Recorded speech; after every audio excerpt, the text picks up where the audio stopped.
Hello friends, आपका हमारे Sanjay stadium channel में बहुत बहुत स्वागत है। और आज मैं आपके लिए बहुत ही ज़्यादा महत्वपूर्ण वीडियो लेकर आया हूं। आज की वीडियो में मैं कवर करने वाला हूं फिजिक्स को, जो टीजीटी और पीजीटी के लिए बहुत ही ज़्यादा महत्वपूर्ण है। दोस्तों, आज की वीडियो में मैं कुछ प्रीवियस क्वेश्चन लेकर आया हूं। ये क्वेश्चन आपको 100% पसंद आएंगे, जो बहुत ही ज़्यादा महत्वपूर्ण है आपकी परीक्षा की दृष्टि से। तो आइए बढ़ते हैं, देखते हैं सबसे पहला प्रश्न कौन सा है। तो दोस्तों, पहला प्रश्न है the angle between two vector, यानी कि दो वेक्टर दिए हुए हैं। यहाँ पर एक वेक्टर ए है और ये वेक्टर बी है। इन दोनों के बीच जो है वो हमें एंगल फाइंड करना है। दोस्तों, क्या देखना है इसके बीच में? एंगल देखना है हमें कि कितना एंगल होगा इन दोनों वेक्टरों के बीच। तो दोस्तों, हम देख लेते हैं। ऑप्शन हमारे पास ये दे रखे हैं। ऑप्शन नंबर ए है 0 डिग्री, ऑप्शन नंबर बी है 45 डिग्री, ऑप्शन नंबर सी है 60 डिग्री और ऑप्शन नंबर डी है 90 डिग्री। तो अब हमें बताना है कि कौन सा होगा इसमें आंसर। तो जल्दी से आप भी सोचिए और मैं इसको सोल्व कर लेता हूं। जल्दी से सोल्व करके आपको समझा देता हूं। दोस्तों, जैसे आप देख रहे हैं वेक्टर ए जो है हमारे पास ये दे रखा है। तो यहाँ पर क्या 4i वेक्टर प्लस 3i। दोस्तों, ये 3i डबल हो गया है, इसको जो है यहाँ से हटा देते हैं, ये गलत है। ठीक है, तो ये क्या 4i vector plus 3j vector minus 4k vector. तो ऐसी कंडीशन में जब हमें दो वेक्टर दिए हों और उन दो वेक्टरों के बीच का एंगल फाइंड करना हो, तो सबसे पहले हम क्या करते हैं, जो वेक्टर दे रखा है उस वेक्टर का हम निकाल लेते हैं परिमाण। परिमाण का मतलब मोड लगा के परिमाण निकाल लेते हैं। तो वेक्टर ए का जो परिमाण होगा वो कितना होगा? वेक्टर ए का मोड। इस प्रकार से हम इसमें मोड लगा देते हैं। तो मोड जो है वो किसके बराबर होता है? ओनली ए के इक्वल टू हो जाएगा। तो ए वेक्टर का जो परिमाण है वो कितना होगा? ए होगा। और इसका जो फॉर्मूला होता है निकालने का वो क्या होता है दोस्तों? ये होता है वर्गमूल में, इस प्रकार से। ठीक है, वर्गमूल में x square plus y square plus z square. ये एक्स वाई जेड क्या है दोस्तों? ये जो एक्स वाई जेड है ये हैं जो हमारे ये यूनिट वेक्टर हैं, इनके प्रोडक्ट, यानी कि इनके जो मल्टीप्लाई में न्यूमेरिकल नंबर दे रखे हैं ये ही एक्स वाई जेड है। जैसे यहाँ पर 4 है आई के मल्टीप्लाई में, तो यहाँ लिखेंगे 4 का स्क्वायर। ठीक है, प्लस यहाँ पर कितना है? 3j है, तो j के मल्टीप्लाई में क्या है? 3 है, तो यहाँ पर लिखेंगे 3 का स्क्वायर प्लस। अब यहाँ पर कितना है? देखो माइनस का 4k है, तो k के मल्टीप्लाई में क्या है? माइनस का 4k, तो माइनस का 4 का स्क्वायर। ठीक है, अब इसको हम सोल्व कर लेते हैं दोस्तों। सोल्व करके कितना आ जाएगा? तो ये आ जाएगा हमारे पास 4 चौक 16, 3 तिया 9 और 4 चौक 16। तो माइनस माइनस तो प्लस हो जाएगा क्योंकि डबल मल्टीप्लाई हो जाएगी यहाँ पर। तो 16 प्लस 9 प्लस 16। ठीक है दोस्तों, अब इनको टोटल करेंगे तो टोटल आ जाएगा इसका 16, 16 दूनी 32 और 9 41। ठीक है, तो ये आ गया वेक्टर ए का जो है परिमाण हमने निकाल लिया है। अब निकालेंगे वेक्टर बी का परिमाण। तो वेक्टर बी हमारे पास ये रखा 4i vector plus 3j vector plus 6k vector. तो इसी प्रकार से डायरेक्ट निकालेंगे, तो ये हो जाएगा vector B is equal to vector B का mod is equal to B. ठीक है दोस्तों, अब इसको हम निकालेंगे। देखो कैसे निकालेंगे, क्या है? 4 का स्क्वायर प्लस 3 का स्क्वायर और प्लस 6 का स्क्वायर। तो इसको हम टोटल करेंगे, इसको टोटल कर लेना आप, तो इसका जाएगा 61। ठीक है दोस्तों, अब देखो क्या करना है। जब भी किन्हीं दो वेक्टरों के बीच जो है एंगल निकालना हो तो एक फॉर्मूला होता है दो वेक्टरों का अदिश गुणनफल। तो दो वेक्टरों का जो स्केलर प्रोडक्ट होता है, स्केलर, तो वो क्या होता है? वो होता है A vector dot B vector is equal to A B cos theta. हमें क्या निकालना है? थीटा निकालना है। इन दोनों के बीच का एंगल क्या है? थीटा है, तो हमें थीटा निकालना है। ठीक है दोस्तों, तो अब देखो यहाँ पर a dot b, a dot b यहाँ पर देखो ये दे रखा है। तो इनका ए डॉट बी जब प्रोडक्ट निकालते हैं तो आपको एक फॉर्मूला याद रखना है। तो फॉर्मूला क्या है ए डॉट बी के लिए? I dot i is equal to j dot j is equal to k dot k. ठीक है, इज इक्वल टू क्या होता है? 1 होता है। इनका जो ये फॉर्मूला जो होता है क्या होता है? 1 होता है। दूसरा क्या होता है? I dot j is equal to j dot k, ये याद रखना है आपको। ठीक है, is equal to k dot i is equal to क्या होता है? 0 होता है। अगर ये डिफरेंट डिफरेंट के मल्टीप्लाई दे रखें इस प्रकार से, i dot j, j dot k dot i, तो वो 0 के इक्वल होता है। यदि सेम दे रखें आई डॉट आई, जे डॉट जे, के डॉट के इज इक्वल टू 1 होता है। ठीक है, ये फॉर्मूले आपको क्या करने हैं? याद रखने हैं इस टाइप के क्वेश्चन के लिए। अगर ऐसे प्रश्न आपको मिल जाते हैं तो आप ध्यान रखना, ये फॉर्मूले उसमें 100% लगेंगे लगेंगे। तो आप देखो बात कर लेते हैं यहाँ पर ए डॉट बी की। तो देखो ये क्या ए डॉट बी हम लिखेंगे नहीं यहाँ पर, तो यहाँ डायरेक्ट यहाँ से कर लेते हैं a dot b. A dot b ये हो गया। ठीक है, तो मल्टीप्लाई करेंगे। देखो यहाँ पर मैंने देखा डिफरेंट के लिए क्या आएगा? 0। तो हम सबकी मल्टीप्लाई नहीं करेंगे, तो इसकी मल्टीप्लाई इसके साथ करेंगे 4 की, 4 के साथ, तो 4 चौक 16, तो आई डॉट आई तो 1 हो गया। तो ये हमारे पास आ जाएगा, तो 4 चौक 16, तो 16 इंटू 1। ठीक है दोस्तों, अब देखो 4 की मल्टीप्लाई हम यहाँ पर करेंगे 4 तिया 12 और आई डॉट जे, तो ये तो 0 हो जाएगा। तो 12 गुणा 0 तो 0। ठीक है, तो इसका मतलब 0 तो हम इसको लिखने की कोई आवश्यकता नहीं है। अब बात करते हैं ऐसे ही इसकी मल्टीप्लाई 4 की 6 में करेंगे तो 4 छंग 24 के, तो आई के यानी कि यहाँ पर देखो जे के आई या आई के इसकी वैल्यू कितनी होगी 0, तो ये भी 0 हो जाएगा। तो इसका मतलब ये जो 4 है इस 4 की हमने इस पूरे टर्म में मल्टीप्लाई कर दी, इस पूरी इक्वेशन में, ठीक है। अब हम क्या करेंगे, अब इसी इक्वेशन में हम 3j की मल्टीप्लाई करेंगे। तो अब इसी प्रकार से पहले इसके साथ इसकी, फिर इसकी, फिर इसकी, ठीक है। तो यहाँ से जब इसकी मल्टीप्लाई हम करेंगे तो देखो वही कंडीशन आ गई इसकी, तो क्या आ गई कि 4 तिया 12 आई डॉट जे, तो इसका मतलब ये तो 0 होता है, तो 0 हो गया। अब 3 तिया 9, तो जे डॉट जे, तो हमें सेम वाले देखने हैं केवल, तो देखो सेम वाला क्या आ गया इसका 3 तिया 9, 9 आ गया है यहाँ पर, ठीक है। और इनटू में क्या है 1, तो ये 9 आ जाएगा यहाँ पर प्लस। अब आगे देखते हैं इसकी मल्टीप्लाई इसमें करेंगे तो देखो ये भी 0, तो इसको भी नहीं लिखेंगे। अब 4 को देखते हैं, तो 4 की मल्टीप्लाई फिर इस पूरी इक्वेशन में करेंगे, तो 4 की मल्टीप्लाई इसमें करेंगे, देखो ये कितना जे, ये क्या है के आई है और ये के है, तो 4 तिया 12, तो ये 0 हो जाएगा। अब देखो ऐसे इसमें ये के है ये जे है तो डिफरेंट है, तो यहाँ भी 0। अब यहाँ पर देखते हैं तो ये क्या है 4 छंग 24 और ये माइनस है, तो माइनस प्लस माइनस, तो माइनस लगाएंगे यहाँ, माइनस का आएगा। और 4 छंग कितना 24, 4 छंग 24, सॉरी कितना आएगा 4 छंग 24, और यहाँ पर के डॉट के कितना हो गया 1, ठीक है। तो इधर तो हमारी आ गई ये टर्म। अब बात करते हैं देखो इधर की, तो इधर क्या ए डॉट बी, तो ए क्या है परिमाण है इसका, तो इसका परिमाण हमने निकाल लिया ऊपर, कितना आया था ए का परिमाण 41, तो यहाँ पर रख देंगे 41, ये हो गया इनटू, अब यहाँ पर देखो ये बी का परिमाण है तो बी का कितना आया था 61 रूट में, तो ये हमने रख दिया, और इनटू क्या है कोस थीटा। क्लियर है ना, इस प्रकार से हम निकालते हैं एंगल। तो अब देखो क्या करना है, यहाँ पर ये कोस थीटा है, देखो मैं आपको समझा रहा हूँ तो इसलिए इसमें टाइम लग रहा है, ठीक। अगर आप करेंगे तो बहुत जल्दी हो जाएगा। अब इसको देखो ये कितना है 16 प्लस 9, तो ये प्लस के हैं दोनों, दोनों ऐड कर लेंगे, ये प्लस माइनस माइनस के हो जाएगा, तो ये कितना हो गया 25, 25 में से 24 घट गए तो कितना हो गया 1 बचेगा, ठीक है। तो ये 1 तो हमारे इधर बचा, 1 यहाँ पर बचा, तो और ये इतना है, तो इसका मतलब हम कोस थीटा को इसको क्या ले आएंगे 1 के नीचे ले आएंगे अपोन में, ठीक है। इसके नीचे हमने पहुँचा दिया, ये 41 का रूट और ये 61 का रूट, ठीक है। इस प्रकार की कंडीशन हमारे पास आ गई है। अब देखो इस प्रकार की जो कंडीशन है ये वाली, इसमें हम देख रहे हैं सीधा सीधा आपको दिखाई दे रहा है कि ऊपर 1 है नीचे 41 इंटू 61 रूट में है। अब इनका हम रूट में निकालेंगे, तो यहाँ पे हमने देख लिया 6 छंग 36 मान लिया, और इसको हमने 8 64, तो 8 छंग 48, तो 48 1 से बहुत बड़ा है। अगर हम 48 से भाग करेंगे, डिवाइड करेंगे, तो ये लगभग कितना जाएगा 0 मान लेंगे इसको, 0 वैल्यू आ गई। तो कोस इधर कोई हमारे पास कोस थीटा है, cos theta is equal to cos, ये 0 है, तो 0 किसकी वैल्यू होती है कोस में, तो हम देखते हैं cos theta is equal to 0 value होती है कोस 90 की, किसकी वैल्यू होती है कोस 90 की। तो यहाँ से हम देखेंगे कोस तो कोस हट जाता है इस प्रकार की कंडीशन में, तो थीटा इज इक्वल टू कितना जाएगा 90 डिग्री। तो हमने देखा कौन सा इसका आंसर करेक्ट है, डी इसका ऑप्शन जो है वो एकदम करेक्ट है। क्लियर है ना, समझ में आ गया होगा आपके, ठीक है बिल्कुल। अब नेक्स्ट क्वेश्चन देखते हैं कि अगला प्रश्न हमारा क्या है। तो दोस्तों जो अगला प्रश्न है वो ये है, इस प्रश्न में देखो क्या रखा है, इसको समझ लेते हैं कि which of the following express the correct relationship between mean free path lambda and molecular diameter D, ठीक है। इसका मतलब यह है कि निम्न में से कौन मध्य मुक्त पथ लैम्डा तथा आणविक व्यास डी के मध्य सही संबंध को व्यक्त करता है। किसको व्यक्त करता है, सही संबंध को, यानी कि हमें बताना कि जो मध्य मुक्त पथ है लैम्डा और जो आणविक व्यास डी है इनके बीच में जो संबंध है, रिलेशन है, वो कौन सा करेक्ट है। ऑप्शन नंबर ए दे रखा है lambda reversely proportional to 1/d, और बी ऑप्शन है लैम्डा अनुक्रमपाती, यहाँ पर प्रोपोर्शनल टू डी स्क्वायर, यहाँ पर लैम्डा जो है प्रोपोर्शनल टू अंडर रूट में डी है, और यहाँ पर lambda reversely proportional to 1/d square, ठीक है। तो 1/d स्क्वायर है यहाँ पर। अब देखते हैं इसका ऑप्शन कौन सा सही है। तो दोस्तों इसके लिए अगर हम बात करें, पहले यहाँ पर देख लेते हैं, ये क्या देखा है माध्य मुक्त पथ, क्या है ये माध्य मुक्त पथ है। तो माध्य मुक्त पथ का एक फॉर्मूला होता है, आपने पढ़ा होगा, तो क्या फॉर्मूला होता है इसको मैं बता देता हूँ आपको। तो ये होता है लैम्डा इज इक्वल टू, ठीक है, कितना होता है 1/1 वर्गमूल 2 pi D square capital N. Clear है ना, तो ये एक फॉर्मूला होता है इसका। तो माध्य मुक्त पथ का जो फॉर्मूला होता है वो इतना होता है, यहाँ पर नंबर ऑफ मॉलिक्यूल है, और ये मॉलिक्यूल का क्या है, ये मॉलिक्यूल का डायमीटर है यहाँ पर, और ये कांस्टेंट वैल्यू होती है। ये क्या होती है, कांस्टेंट वैल्यू होती है। अब देखो यहाँ पर जो लैम्डा है, ये जो लैम्डा है वो किस किस के व्युत्क्रमानुपाती है, तो 1/n के है एक तो, ठीक है, एक तो इसके हो गया तो 1/n के, यहाँ से 1/n के व्युत्क्रमानुपाती है, और एक हो गया 1/d स्क्वायर के, ठीक है, व्युत्क्रमानुपाती। और ये क्या है यहाँ पर वैल्यू, कांस्टेंट वैल्यू है। तो हमने देखा एक है लैम्डा व्युत्क्रमानुपाती 1/d स्क्वायर के, ठीक है। अब इस कंडीशन को हम देखते हैं क्या इन दोनों में से कोई सी मैच कर रही है यहाँ पर। तो देखो ये 1/d² है, यहाँ पर रूट में d है, यहाँ d² है, यहाँ पर कितना लैम्डा अनुपाती 1/d², तो ये इसको फॉलो कर रहा है। तो इसका मतलब ऑप्शन नंबर हमारा कौन सा होगा, डी। तो इसका जो सही संबंध इन दोनों के बीच में कौन सा होगा, ये वाला सही संबंध होगा। क्लियर है ना, क्वेश्चन नंबर 2 समझ में आ गया होगा आपके सबके। अब बात कर लेते हैं अगले प्रश्न की। तो अगला प्रश्न क्या है दोस्तों, इसको जरूर देख लेते हैं, बहुत इंपॉर्टेंट प्रश्न है ये, अच्छा प्रश्न है, ठीक है।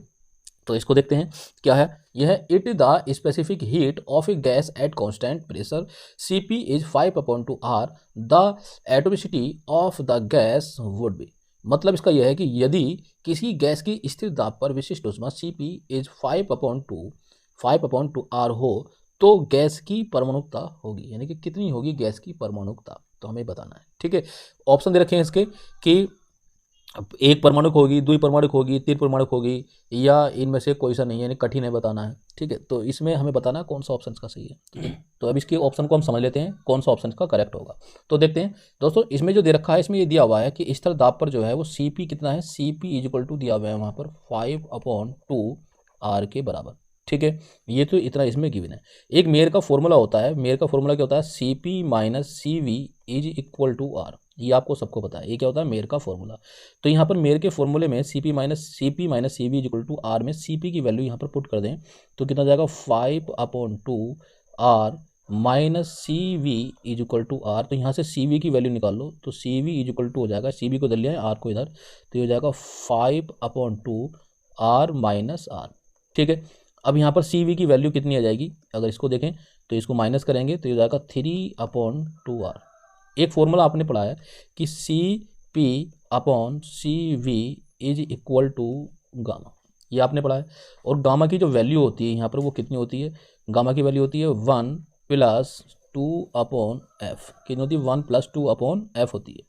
अब यहाँ से हम वैल्यू निकालते हैं, देखो इसकी वैल्यू रखेंगे Cp/Cv की, तो Cp की वैल्यू 5/2 R है और Cv की है 3/2 R। तो यहाँ पर रख देते हैं 5/2 R और कितना है देखो 5/2 R, तो 2 से तो 2 कैंसिल हो जाएगा यहाँ पर ये, और इस R से ये R कैंसिल हो जाएगा। तो यहाँ पर कितना बचा 5 और नीचे कितना बचेगा 3, तो यहाँ पर तो आएगी हमारे पास 5/3 और इज इक्वल टू गामा की वैल्यू कितनी 1 + 2/f, ठीक है। अब इसको यहाँ पर हम क्या निकालेंगे, f की वैल्यू निकालेंगे। f क्या है यहाँ पर स्वतंत्र कोटि, तो f की यानी कि जितनी स्वतंत्र कोटियाँ होती हैं उसके हिसाब से हम पता करते हैं कि एक परमाणु है, द्विपरमाणु है, त्रिपरमाणु है। जैसे मान लिया f की वैल्यू 3 आ गई, तो 3 परमाणु, अगर 3 स्वतंत्र कोटि होंगी तो वो कितना परमाणु होता है, एक परमाणु होता है, ठीक है। तो उसके हिसाब से हम देख लेते हैं। तो बात करते हैं f की, f को किस प्रकार से निकालेंगे यहाँ पर, तो इसको हम देखो इस प्रकार से सोल्व कर लेंगे। 2/f इज इक्वल टू, इस 1 को इधर ले आएंगे तो 5/3, ये 1 इधर जाकर माइनस हो जाएगा क्योंकि यहाँ पर क्या प्लस का है। तो इसको सोल्व करेंगे, तो सोल्व करके कितना जाएगा देखो 3 एलसीएम ले लेंगे इसका, तो यहाँ से हो जाएगा 5 - 3, तो ये आ गया ऊपर आ गया 2 और अपॉन में 3। तो हमने देखा 2/f की वैल्यू आ गई 2/3। तो देखो 2 से तो 2 कैंसिल, जब क्रॉस मल्टीप्लाई करेंगे तो f इज इक्वल टू 3 हो जाएगा। कितना जाएगा f इज इक्वल टू 3। तो इसका मतलब है कि यहाँ पर जो स्वतंत्र कोटि है गैस की यानी कि परमाणु की, तो वो कितनी है 3 है। और जब 3 किसी की परमाणु की स्वतंत्र कोटि होती है तो वो गैस जो है वो कैसी होती है, एक परमाणु गैस होती है। कैसी होती है, एक परमाणु गैस होती है, ये याद रखना। इसका एक टॉपिक हम जो है डिटेल में समझाएंगे, तो उसमें बताएंगे कि कितनी स्वतंत्र कोटि होने पर कौन सा परमाणु वो होता है। तो अब बात कर लेते हैं जल्दी से नेक्स्ट प्रश्न की। तो अगला प्रश्न क्या है दोस्तों हमारा, तो नेक्स्ट प्रश्न है during the reversible expansion of an ideal gas from volume V1 to V2 at constant temperature T the work done on the gas is. इसका मतलब यह है कि स्थिर ताप T पर किसी आदर्श गैस के आयतन से V1 से V2 में प्रसार के दौरान गैस पर किया गया कार्य होता है। तो हमें गैस पर किया गया जो कार्य है वो बताना है। तो ये तो सिंपल प्रश्न है, आपको समझ में आ भी गया होगा। तो जल्दी से बताइए कौन सा इसका आंसर होगा। बिल्कुल सही, बिल्कुल। देखो नियत ताप पर किए गए जो कार्य के लिए व्यंजक होता है वो कितना होता है, वो आपको सबको पता है। W इज इक्वल टू होता है 2.303 nRT, ठीक है, ध्यान रखना nRT log 10 होता है और ऊपर क्या होता है V1/V2, ये आपने पढ़ा था, ठीक है। तो इतना ये निकल कर आता है, जो वर्क होता है वो वर्क इतना सॉल्यूशन निकल कर आता है। तो इससे देखो कौन सा मैच कर रहा है इसमें, तो हम देख लेते हैं यहाँ पर। तो कौन सा कर रहा है, ऑप्शन नंबर बी इससे मैच कर रहा है। तो इसका मतलब ऑप्शन नंबर बी क्या है, इज करेक्ट। क्लियर है। अब देख लेते हैं जल्दी से नेक्स्ट क्वेश्चन। तो अगला प्रश्न हमारा क्या, देखो अगला प्रश्न है कि the length of A road, यानी कि एक रोड की जो लेंथ है वो 10 मीटर है इन ए सिस्टम एस, एक एस सिस्टम में जो है एक रोड की लेंथ कितनी है 10 मीटर है। The length of the road as seen by an observer in a system S which has a velocity 0.8 relative to c will be. तो इसका मतलब यह है कि एस निकाय में एक छड़ की लंबाई 10 मीटर है। छड़ की लंबाई एस निकाय में जो एस निकाय के सापेक्ष 0.8 सी की गति से चल रहा है, उस मतलब वो कह रहा है कि उस गति से वो चल रहा है तो छड़ की लंबाई उस कंडीशन में क्या होगी। ठीक है, तो छड़ की लंबाई हमें बतानी है तो कितनी होगी उस कंडीशन में। अब इसको सोल्व कर लेते हैं, सोल्व करके देखते हैं कौन सा आंसर होगा। इसने इतने आप बताइए जल्दी से कौन सा इसका आंसर करेक्ट होगा। तो हम यहाँ पर मैं बात करता हूँ, यहाँ पर तो इसकी वास्तविक लंबाई है वो कितनी है। देखो छड़ की जो रियल लंबाई है वो हमारे पास देखिए L = 10 मीटर। ठीक है, कितनी है L = 10 मीटर है। क्लियर है, ये तो होगी वास्तविक लंबाई। वो कह रहा है कि इसकी आभासी लंबाई ज्ञात करो, तो हमें इसकी आभासी लंबाई ज्ञात करनी है, यानी कि L0 हम ज्ञात करेंगे यहाँ पर। ठीक है, तो हमारे पास जो फॉर्मूला होता है वो क्या होता है, वो होता है L0 = आपने पढ़ा होगा L, और वर्गमूल में क्या होता है, वर्गमूल में होता है यहाँ पर, ये वर्गमूल में होता है 1 - v² / c²। ये ध्यान रखना है। यहाँ पर एक चीज़ और देख लेते हैं इसमें, क्वेश्चन में v की वैल्यू दे रखी है, जो वेलोसिटी है वो v = 0.8 c मीटर पर सेकेंड। ठीक है, इतनी दे रखी है। तो अब यहाँ पर देखेंगे L0 को तो हमें निकालना है, L0 हमें निकालना है। अब ये L की वैल्यू कितनी दे रखी है, यहाँ पर 10 दे रखी है, तो इसको हम यहाँ रख देंगे 10। और यहाँ पर देखो 1 वर्गमूल में v² ऊपर, तो v की वैल्यू कितनी दे रखी है 0.8, तो 0.8 ये v² है, ये v की वैल्यू तो कितना हो जाएगा 8 × 8 = 64। ठीक है, 8 × 8 = 64 होते हैं, तो 64.64, और ऊपर क्या है इंटू में c, तो c², और अपोन में क्या है c², तो इस c² से ये c² कैंसिल। ये c क्या है यहाँ पर प्रकाश का वेग। ठीक है, तो L0 = कितना जाएगा 10, और वर्गमूल में हो जाएगा ये 1 - 0.64। ठीक है, अब इसको सॉल्व कर लेना। तो सॉल्व करके हमारे पास जो आएगा देखो, इसको ये हो जाएगा 10 तो मल्टीप्लाई में रहेगा, इसको 10 क्या है मल्टीप्लाई में है = करके। ठीक है, = करके 10 क्या मल्टीप्लाई में, और वर्गमूल में क्या हो जाएगा 1 में से जब इसको माइनस करेंगे तो जाएगा 36, यानी कि 0.36। अब इसको हम आगे सोल्व कर लेते हैं, तो ये हो जाएगा 6 × 36 होता है, तो इसका मतलब जब इसकी मल्टीप्लाई करेंगे तो हो जाएगा पॉइंट कितना हो जाएगा 0.6 है ना, और उसकी मल्टीप्लाई करेंगे 10 में तो ये हो जाएगा 6।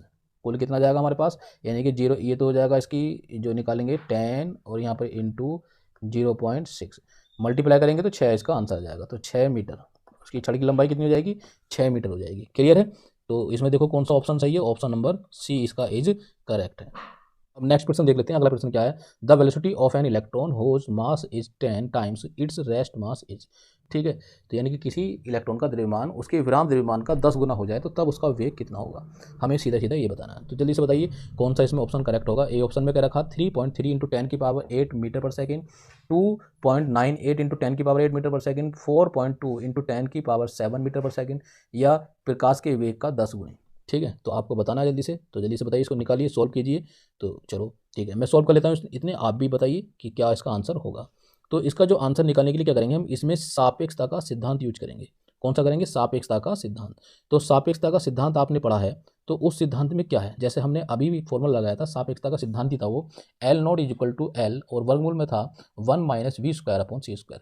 ऐसे ही द्रव्यमान के लिए जो सापेक्षता का सिद्धांत है वो लंबाई के लिए था, और द्रव्यमान के लिए बात करेंगे हम, द्रव्यमान के लिए कितना हो जाएगा m0 = m, और वर्गमूल में हो जाएगा ये 1 - v²/c²। ठीक है, ये क्या है सापेक्षता का सिद्धांत है। अब इसी फॉर्मूले के द्वारा हमें यहाँ पर वैल्यू निकालनी है। तो यहाँ पर जो गिवन है, अगर हम बात करें जो गिवन है, यहाँ पर गिवन क्या है, ये कह रहा है कि उसके जो रेस्ट मास है उसका जो मास है वो कितना हो जाएगा 10 गुना। तो इसका मतलब है यहाँ पर कि m = रेस्ट मास जो है उसके मास का कितना 10 गुना, यानी कि m0। क्लियर है ना, तो ये इसके 10 गुना हो गया। तो यानी कि m की वैल्यू जो है वो 10 m0 के बराबर दी हुई है। ये आभासी मास है इसका, और ये वास्तविक मास है। अब इसमें हम इसको रख देंगे। ठीक है, तो वो कह रहा है वेग की बात करनी, तो हमें यहाँ पर v निकाल लेना है। क्या निकाल लेंगे, यहाँ पर हम v निकाल लेंगे। तो इसको अब हम सॉल्व करते हैं आगे। तो देखो क्या करेंगे, यहाँ पर कंडीशन देखते हैं। तो ये कितना m0, तो यहाँ पर रख देते हैं, m की वैल्यू कितनी है 10m, तो यहाँ पर m0 ऐसे रहने देंगे, = m की वैल्यू डायरेक्ट रख देंगे, तो कितना देंगे 10m0। इधर वर्गमूल में कितना हो जाएगा 1 - v²/c²। क्लियर है, m0 से ये m0 कैंसिल, तो इसका मतलब 10 कहाँ पहुँच जाएगा, इधर पहुँच जाएगा 1/10 = और ये हो जाएगा 1 - v²/c²। क्लियर है ना यहाँ पर तक? तो यहाँ तो कोई दिक्कत ही नहीं है यहाँ तक तो आपको, ठीक है। अब इसको सोल्व करते हैं। देखो दोनों तरफ क्या करेंगे, यहाँ पर इसका स्क्वायर कर देंगे, तो स्क्वायर करने पर ये वर्गमूल यहाँ से हट जाएगा। तो कितना आ जाएगी कंडीशन यहाँ पर, ये आ जाएगा 1/100 हो जाएगा, इधर स्क्वायर करेंगे और इधर ये वर्गमूल हट जाएगा 1 - v² / c²। तो यहाँ से v² / c² is equal to, इसको हम इधर ले आएंगे, इसको इधर ले आएंगे, तो ये 1 के माइनस में हो जाएगा 1 - 1/100। अब इसको सोल्व करते हैं। तो जब इसको हम सोल्व करेंगे तो 100 की मल्टीप्लाई इसमें 100 एलसीएम ले लेंगे तो कितना जाएगा 99 यानी कि 100 - 1 99/100, यानी कि v²/c² की जो वैल्यू आएगी 99/100 ये आ गई है। क्लियर यहाँ पर? अब यहाँ पर हम बात करते हैं, देखो क्या करेंगे, यहाँ पर हमें तो वैल्यू निकालनी है, पूरी पूरी कंप्लीट निकालनी है। तो ये क्या है c², तो c² की वैल्यू इधर रख देंगे, तो ये हो जाएगा v² is equal to 99/100 into c²। तो c² की वैल्यू यानी कि c की वैल्यू कितनी होती है, यहाँ पर लिख देता हूँ मैं। c की जो वैल्यू होती है प्रकाश की चाल होती है 3 × 10⁸ ये रख देंगे हम यहाँ पर। तो यहाँ पर क्या c² है, तो c² की वैल्यू कितनी हो जाएगी, इसकी वर्ग कर देंगे इसका, तो 3 × 9 इंटू 10 की पावर इसकी वर्ग हो जाएगा 16। तो यहाँ पर रख देंगे 9 इंटू 10 की पावर 16, तो v² बराबर हमारे पास ये वैल्यू आ गई। अब इसको सोल्व कर लेते हैं। देखो 2 0 तो कट जाएंगे ये, तो ये तो जाएगा 10 की पावर 14, ठीक है। यहाँ पर 9 है, 9 की इसमें मल्टीप्लाई कर देंगे, तो 9 की मल्टीप्लाई करके कितना जाएगा 9 × 9 = 81 का 1, 9 × 9 = 81 और 8 कितने हो गए 89। तो यहाँ पर हमने लिख दिया 89, ठीक है, और इंटू 10 की पावर 14।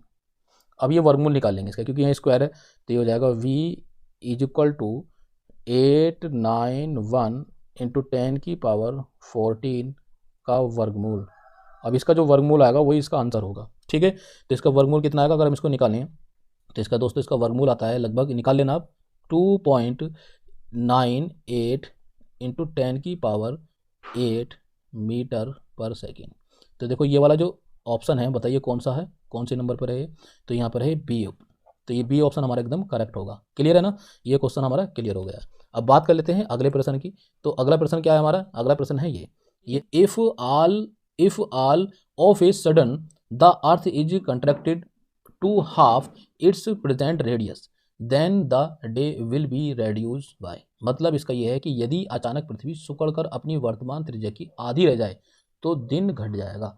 तो दिन कितना घट जाएगा, यानी कि कितने घंटे का दिन हो जाएगा, तो हमें ये बताना है। क्लियर है ना, तो जल्दी से बताइए कितना हो जाएगा, 12 घंटे का, 15 घंटे का, 18 घंटे का या 21 घंटे का।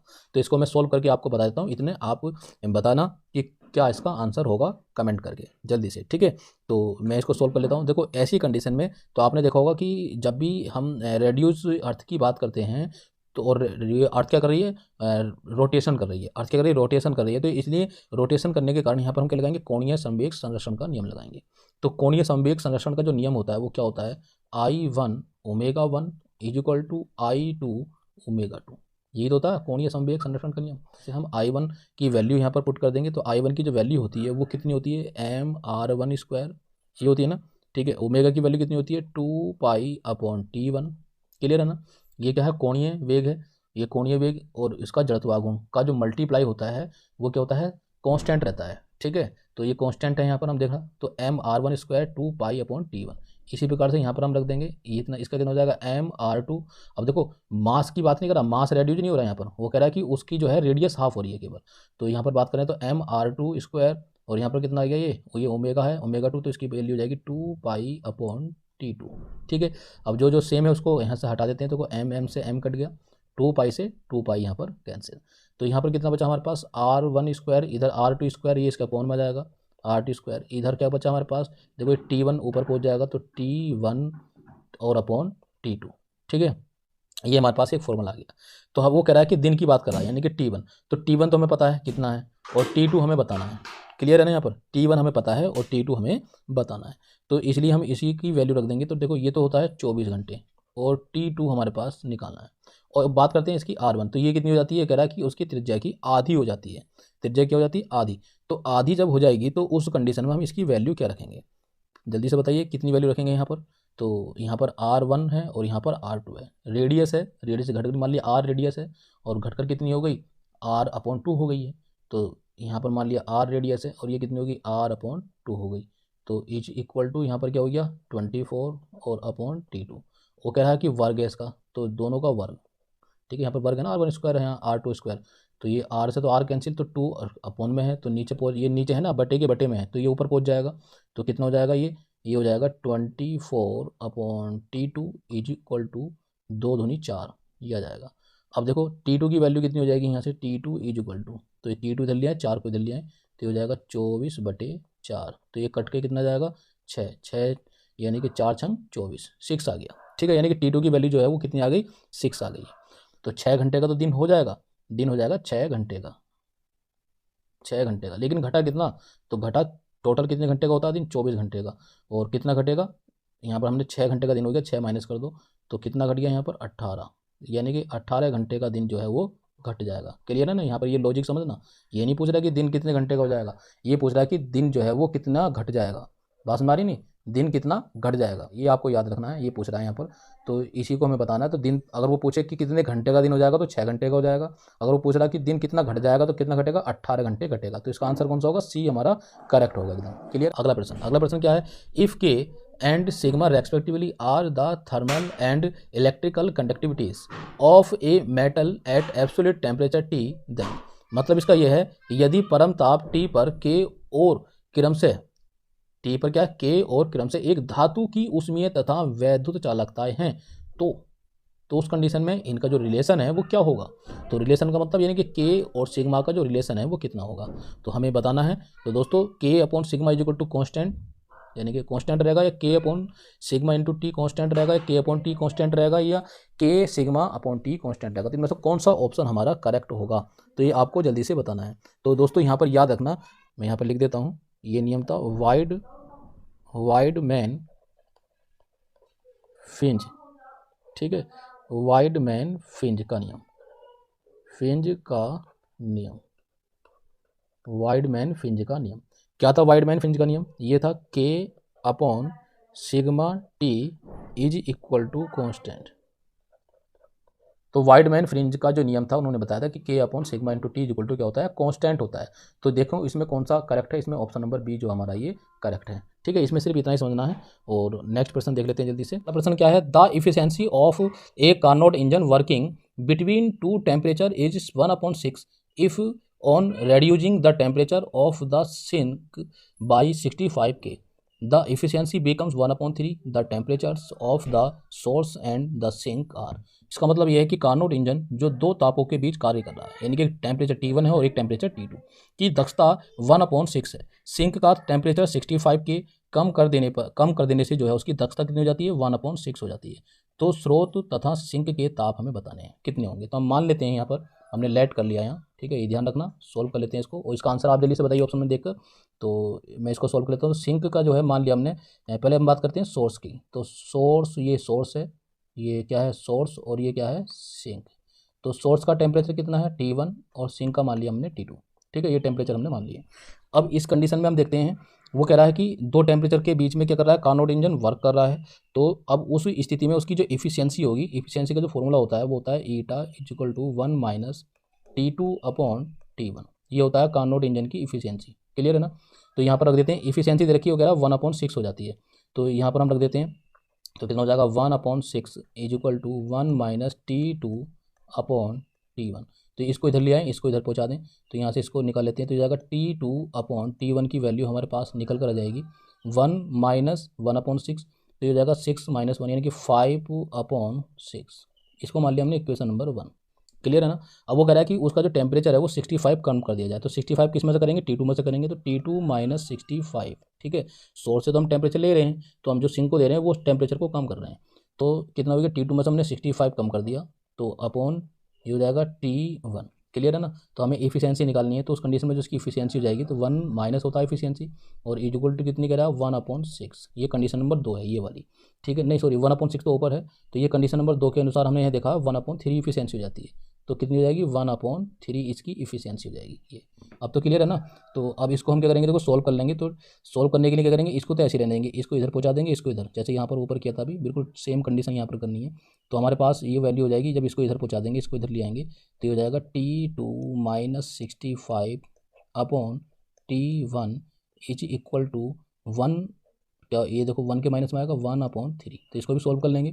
तो 3 एकम 3 माइनस 1 2, 2/3। तो ये इक्वेशन नंबर हो गई 2, इसको 2 मान लेंगे, वैसे भी इसको 2 ही मान लेते हैं, ठीक है। अब क्या कर लेते हैं हम, देखो यहाँ पर क्या करेंगे, इसको अलग अलग कर लेते हैं, तो ये हो जाएगा T2/T1 माइनस 65 अपॉन, ये टर्म हमने पूरी अलग अलग कर ली, अपॉन T1 यानी कि दोनों को हमने भाग दे दिया, ठीक है। तो इज इक्वल टू, देखो T2/T1 की वैल्यू इक्वेशन नंबर 1 में हमने निकाल ली है, तो यहाँ से डायरेक्ट रख सकते हैं, इसलिए हमने ऐसा कर लिया यहाँ पर। तो 2/3, तो यहाँ से हमने वैल्यू रख दी, कितनी होगी इसकी वैल्यू, देखो ऊपर से रख दो 5/6, कितनी रखेंगे 5/6 minus 65/T1 is equal to 2/3। अब इसको सॉल्व कर लेते हैं, तो सॉल्व करने के लिए क्या करेंगे, देखो इसमें इसको सॉल्व करते हैं, यहाँ पर हो जाएगा 65, ये कितना है 65/T1, तो ये तो ऐसे रहने देंगे, इसको इधर ले आएंगे, इसको इधर ले आएंगे, तो इसका मतलब ये हो जाएगा यहाँ पर 5/6 और माइनस का 2/3, ये वाला प्लस का तो इधर जाकर माइनस का, ये माइनस का इधर जाकर प्लस का हो गया, क्लियर। अब इसको सॉल्व करके हमारे पास ये आ गया 5 में से, देखो यहाँ पर 6 एलसीएम ले लेंगे, 6 के ले लिया हमने एलसीएम यहाँ पर, तो ये हो जाएगा 5, 6 से 6 कट गया, तो 5 बचा ऊपर, 5 बचेगा, और यहाँ पर देखो यहाँ पर 3 दूनी 6, तो 2 की मल्टीप्लाई ऊपर, तो 4, तो ये माइनस का 4, ठीक है। तो 4 में 5 में से 4 घटा देंगे तो 1 बचेगा, 1/6 आ जाएगा इधर, और इधर कितना है 65, तो ये जो जाएगा, तो यहाँ पर हम निकाल लेंगे, तो ऊपर कितना 1, तो 1 की मल्टीप्लाई किस में हो जाएगी T1 में, तो ये तो T1 रह गया। अब ये 6 की मल्टीप्लाई किस में हो जाएगी 65 में, तो मल्टीप्लाई कर देते हैं, तो ये हो जाएगा 65 छक्का 390, ठीक है, 390 के केल्विन में आएगा ये ध्यान रखना, इस प्रकार से वो के की बात कर रहा ना, यहाँ पर के 65 के घटाते हैं, तो यहाँ पर केल्विन, T1 हमने निकाल लिया। अब देखो यहाँ पर हम बात करते हैं T2 की, तो T2 कैसे निकालेंगे, देखो यहाँ से निकाल लो इक्वेशन नंबर 1 से, तो इक्वेशन नंबर जो 1 है हमारे पास, यहाँ पर रख देते हैं 1 से, फ्रॉम, यहाँ पर लिख देते हैं फ्रॉम 1, इक्वेशन नंबर 1, तो 1 में देखेंगे कितना हमारे पास T2/T1, तो T1 की वैल्यू निकाली ना हमने, तो T1 की वैल्यू हम नीचे है, तो ऊपर उधर पहुँच जाएगी, तो ये जाएगा T2 इज इक्वल टू कितना था 5/6 इंटू 390, ठीक है। तो 6 से काट देंगे, तो 6 से हमने मल्टीप्लाई करी थी 65, ये हो गया हमारे पास। अब 65 की 5 में मल्टीप्लाई करेंगे तो कितना हो जाएगा, 5 पंजे 25 का 5 हो गया, ठीक है, और 5 छंग 30, 5 पंजे 25 था और 5 छंग 30 था, तो 32, तो कितना आ गया 325 के। तो हमने देखा एक तो हमारे पास वैल्यू ये आ गई 325 के, और एक आ गई T1 की वैल्यू हमारे पास ये कितनी आ गई हमारे पास 390 के। अब क्या करेंगे, देखो यहाँ पर जो है ये केल्विन में है, और यहाँ पर डिग्री सेल्सियस में इसका आंसर दे रखा है, तो हमें डिग्री सेल्सियस में निकालना है, तो पहले हम करेंगे T1 देखते हैं कितना आएगा, तो T1 कितना है 390, तो 390 में से कितना घटा देंगे 273, ये आपको पता है कि 273 हम माइनस कर देते हैं जब डिग्री सेल्सियस में चेंज करना हो केल्विन को, तो ये हो जाएगा हमारे पास, इसको घटाएंगे 390 में से 273 घटाएंगे तो 117 डिग्री सेल्सियस आ जाएगा।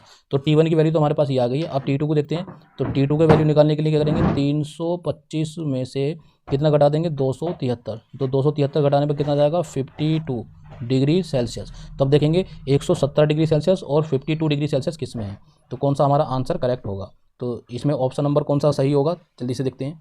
ऑप्शन 1 हमारा है 117 डिग्री सेल्सियस 25 डिग्री सेल्सियस, अगर हम देखें तो इसमें कोई सा आंसर भी करेक्ट नहीं है, तो इसका मतलब इसकी ऑप्शन जो है वो गलत है, ठीक है। यहाँ पर होना चाहिए 107, ये भी गलत ज़्यादा है, बहुत ज़्यादा है, तो इसका ऑप्शन नंबर अगर हम करेक्ट करेंगे तो ए हमारा करेक्ट होगा। तो यहाँ पर जो है इसको हम कर लेते हैं, ये 25 हो गया होगा गलती से, ठीक है, तो ये कितना होगा, यहाँ पर होगा 52 डिग्री सेल्सियस, ये तो ये 2 इधर हो गया 5 इधर, तो ये वाला जो हमारा ऑप्शन होगा वो करेक्ट होगा। अगर हम इसी के अकॉर्डिंग देखेंगे तो इसमें कोई सा भी ऑप्शन करेक्ट नहीं होगा, अब फिर भी एक ना एक तो इसमें हमें करेक्ट करना ही होता है, तो ये इसका ऑप्शन करेक्ट होगा। क्लियर है ना, तो ये आपको बिल्कुल समझ में आ गया होगा। तो अगला प्रश्न क्या है, the second law of thermodynamics में be written is usual symbols as, यानी कि जो थर्मोडायनेमिक्स का सेकंड लॉ है उसको हम किस सिंबल के रूप में यूज करते हैं, यानी कि थर्मोडायनेमिक्स के द्वितीय नियम को कैसे लिखा जा सकता है। तो जल्दी से बताइए, आपको पता है कि द्वितीय नियम जो होता है हमारे पास वो होता है ds is equal to dq/t, और dq इज इक्वल टू होता है TdS, यानी कि इस रूप में हम निकालते हैं। यहाँ पर जो है ds जो है वो क्या होता है, एंट्रोपी परिवर्तन होता है, यानी कि चेंज ऑफ एंट्रोपी होती है, ये क्या होता है चेंज ऑफ एंट्रोपी, ठीक है, चेंज ऑफ एंट्रोपी होती है। क्लियर है ना, तो अब हमें बताना है कि कौन सा इसका आंसर सही होगा। तो द्वितीय नियम जो हमारे पास ऑप्शन नंबर डी सही है या ऑप्शन नंबर सी सही है, जल्दी से बताइए। तो डी क्यू मैंने बताया था अभी, d q is equal to TdS, तो कितना हो जाएगा, ऑप्शन नंबर सी इसका एकदम करेक्ट होगा। तो आइए अगला प्रश्न देखते हैं। अगला प्रश्न क्या है, इन जूल थॉमसन यानी कि जूल थॉमसन इफेक्ट में जो है if 2A/RT is greater than B for a van der Waals gas the effect में बी, तो जो वांडर वाल गैस में ये जो कांस्टेंट है ए और बी, इनके लिए रिलेशन है कि 2A/RT is greater than B। अगर ऐसी कंडीशन है तो जूल थॉमसन इफेक्ट में एक वांडर वाल गैस के लिए यदि इतनी कंडीशन दे रखी, उसका फल क्या होगा? तो फल का मतलब उसका जो रिजल्ट है वो क्या होगा? वो कूलिंग होगा, शीतलन होगा, तापन होगा यानी कि हीट होगा, या कूलिंग या हीटिंग दोनों, मतलब कूलिंग भी और हीटिंग भी दोनों हो सकता है, या नन ऑफ दीज में से कोई नहीं आंसर। आइए पहले इसको सॉल्व कर लेते हैं। तो सॉल्व करने पर मैं बताता हूँ इसको कि इसका जूल थॉमसन प्रयोग में जो है, तो उन्होंने इसमें कुछ कंडीशन बताई थी, 3 कंडीशन उन्होंने बताई थी। तो पहली कंडीशन क्या थी? यदि उसका जो रियल टेम्परेचर है वो इन्वर्जन टेम्परेचर के इक्वल हो जाए तो उस कंडीशन में जो है वो 2A/RT की जो वैल्यू है वो इक्वल टू बी के होगी। किसकी होगी? बी के वो बराबर होगी। और ऐसी कंडीशन में वो जो भी प्रक्रम है वो न तो ठंडा होगा, ठीक है, न तो हीट होगा, न हीट होगा और न ही कूल होगा, और न ही क्या होगा? कूल।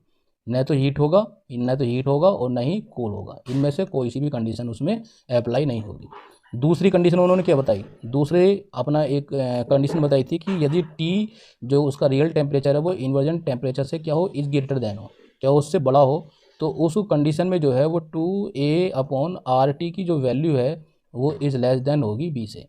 तो ऐसी कंडीशन में क्या होगा? प्रक्रम हीट होगा। क्या होगा? प्रक्रम हीट होगा। ठीक है, तो ये सेकंड कंडीशन थी। थर्ड कंडीशन क्या थी उनकी? थर्ड कंडीशन थी उन्होंने, यानी कि थर्ड केस बताया था उन्होंने कि यदि जो रियल टेम्परेचर है, टी जो टेम्परेचर है वो इज लेस देन हो, किससे? इन्वर्जन टेम्परेचर से।